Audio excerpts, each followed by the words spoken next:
Hey guys, it's Ed with Solomon's Landscape and Design here again. Just wanted to do another video about pavers, retaining walls, just smaller projects. I know a lot of you are at home right now and wanting to do projects at home and looking to things to do. In fact, I had a friend post on Facebook that they were doing a fire pit at their house, and so just want to give you a couple tips on doing that. The biggest thing is making sure that your base is set correctly. Even in our soils, which are clay usually, that don't move too much. Whenever you set that base, making sure that you're using something other than soil, number one. And number two is, generally speaking, you want your base, especially on on pavers. Generally we do like 3 inches of crushed stone, or crusher run as you call it, and then an inch of sand on that, and then go ahead and put your pavers on top. So generally speaking, you want to excavate, put your crushed stone, crusher run down, making sure that's as level as you can possibly get it, and then go ahead and put your 1 inch of sand, which is going to act as a drainage field. And then once you get that sand leveled out, go ahead and put the pavers down.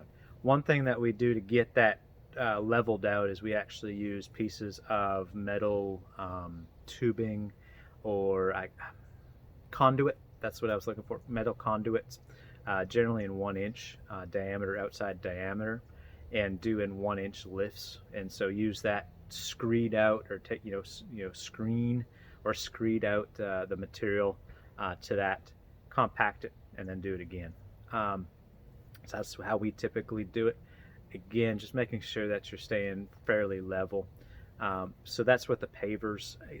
Retaining wall, very, very similar.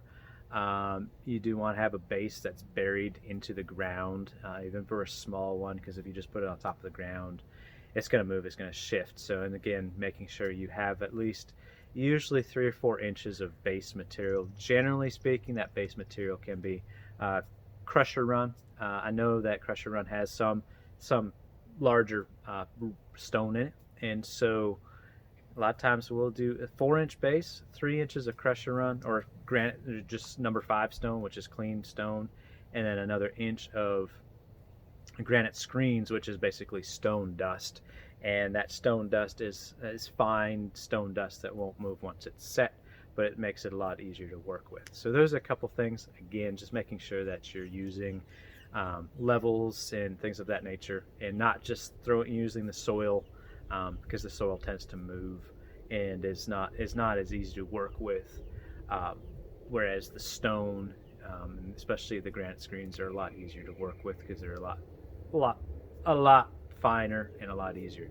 Of course, the sand on the pavers, making sure you're using that for the drainage base, and then on the retaining walls, using the granite screens for the top base as well. So just a couple tips and tricks. There's realistically a lot more involved in doing a patio or a paver project or retaining wall that you do want to consider. So consulting a professional. There are resources out there as well. A lot of the manufacturers of the products, the blocks themselves that you purchase them from, whether it's Keystone or Belgard or Alliance or any of those others, they generally have booklets and guides on how to install these products. So if you are doing those type of projects, I encourage you, if you want to do it yourself, go ahead and figure out which manufacturer you want to use. Go to their website, get the resources, get the catalog or the installation instructions. Essentially, most of them will have the installation instructions on their website, and then go ahead and follow those for you. It's not hard. Realistically, it's not terribly difficult. The hardest part is the labor, and the hardest part really is actually not only the labor, but getting everything level.